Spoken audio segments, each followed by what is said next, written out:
I tell you what, folks. Your old pal Grisle Britches doesn't really talk about politics too much. But, I decided to wear a nice fancy blue shirt in celebration of the Democratic primary debates that are going on yesterday and tonight. 20 different primary challengers vying for your vote to see who's going to go one-on-one with Donald J. Trump for the presidency of America. So, you know what? We don't have all night, but I will definitely try to run down each and every single candidate over the past 2 debates and tell you old pal Grisle Britches' thoughts on each one. So, without any further ado, let me go ahead and scroll up to my notes here I have on this fancy smancy computer here. Because, we ain't got no professional production team doing Grisle Britches. This is a one-man show, and he don't have a clue what he's doing. Which will be a common theme with a lot of these people on these Democratic debates. Moving on. Michael Bennet. The only Bennets that I'm a fan of are those from Steam Powered Giraffe. So you should probably go check those guys out instead. Joe Biden. I just feel like he's just biding his time, just waiting for the perfect moment to sniff a lady's hair as he passes by on the debate stage. But you know what? Your old pal Uncle Joe is going to be a real hands-on candidate for 2020. So watch out for that. For Cory Booker T, he had a lot of fire and a lot of passion behind what he was saying, but just something about him just doesn't seem that genuine to me. I can't quite put my finger on it, but for right now, I just can't dig that, sucker. For Pete Buttigieg, I gotta tell you, there's something funny about a guy who's gonna be one of the only openly homosexual candidates to run for such a high office in the land, and it's got a name like Buttigieg. At least for that, he's an expert in his field. So he seems like a trustworthy guy. On the other end, we have Fidel Castro, who I thought was a guy who was dead for a long time, but there he is in the flesh with youthful exuberance. And you know what? He says we're gonna say adios to Trump. So I gotta ask, where's he gonna go? Maybe Mar-a-Lago again. God knows he doesn't spend enough time over there. John Delaney, he bit, scratched, and clawed his way into trying to answer every single question he could because he just didn't realize that none of us give a damn what he has to say. And then we have Bill DiBiase over there. He does not aged well from the times I was watching him in the WWE. But, the $1 Million Man still has maintained a perfectly punchable face. And I appreciate that. On the other end of the gender gap there, we have Tulsa, Oklahoma.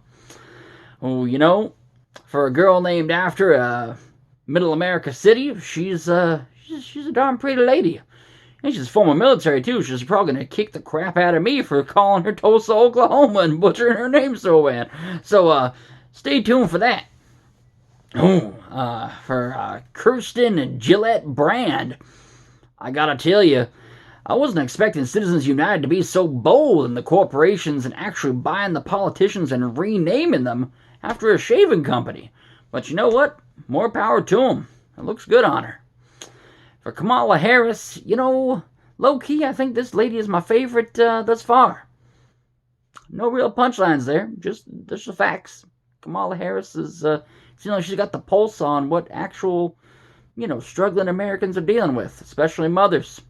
So, respect. John Hickenlooper, however, somebody's got to tell that guy that he's got to get himself a less stupid nickname, a last name at the very least, before he considers running for president again. And there's me scrolling down again on my notes, because there's a lot of people that are running for president right now. And like I said, we don't have a professional operation here. It's just Grisle Britches. Deal with it. All right, moving right down on the line, we got Jay Inslee, which, as much as I admire his passion for the issues of immigration and climate change, I really have to question as to how a governor of a state that really doesn't deal with those two issues that much is so adamant about them. Some don't sit around with me about that. Amy Gorbachev, tear down this wall. That is all. Beto Bjork.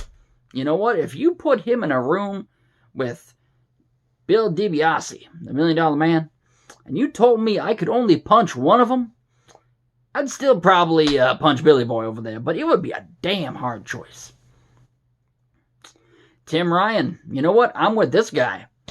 We need to get Taliban to go back across the border over to China where they came from and get them to stop stealing our women.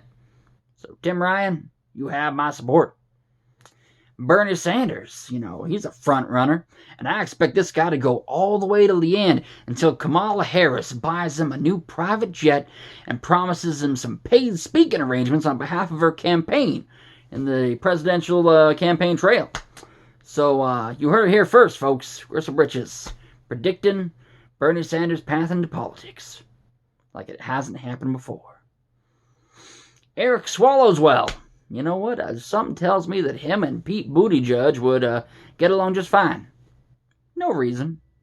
Must be the age similarities. Elizabeth Warren, if you take Hillary Clinton and you gave her some personality and injected her with some 100% non-fabricated Cherokee ancestry, you'd have Elizabeth Warren. And you know what? We could do a lot worse than her. A lot worse. Marianne Williamson, on the other hand, if you put Sarah Palin and allowed her to have a love child with Jill Stein, because Sarah Palin was a trap the whole time, then you'd probably have someone pretty close to Marianne Williamson. She's probably turned out pretty good, too. She's a damn handsome woman. Let me just put it that way. And finally, rounding out, we got Andrew Yang, which, you know what, I'm 100% behind this man right now, because he's got the right idea. Robots are coming for us, and we have got to deal with them before it's too late. So make sure you're the yin to Andrew's yang and vote for him in 2020.